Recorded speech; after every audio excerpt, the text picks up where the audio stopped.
we have been listening to hollow words, a very strong condemnation of the step that unilaterally has been taken by the United States. But we have been listening to not real measures that are going to be implemented so far. So what sort of action are we likely to see from the Arab League in the following days? Well, it's difficult to predict. What we are going to see for sure is that they are going to try to isolate the United States. What they have been insisting on is that every country in the world has to reject this decision and has to back Palestinians. They have to reject the decision of the United States of moving his embassy to Jerusalem, and they don't do this. They shouldn't do the same. But also, they have been considering, like, for example, the Lebanese foreign minister has been insisting on that some economical measures and some kind of financial sanctions and political sanctions should be implemented too. So in the following days, we will see what kind of steps are gonna take these Arab countries that are so upset, and they are trying to present a unified front against this unilateral decision. Also, we will probably see how they are trying to look for a new partner to work on the peace process conversations, because they all agree that the United States is not anymore suitable to address this role on the peace process table.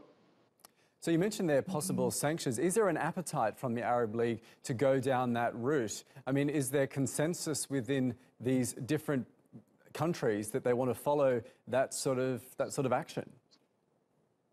Yeah, they have very clear that they have to be together in this. But for example, in the last days, we have been listening to the condemnation of Saudi Arabia, for example, when many analysts and people in the Arab world are telling that they will probably have been in touch with the United States previously, and maybe trying to get some kind of agreement to take new steps in this peace process. So the Arab League and the foreign ministers gathering tonight in Cairo, and for such a long hours, over 4 hours now, they are trying to present a unified front, but it's very difficult to know what is going to be the outcome of this gathering.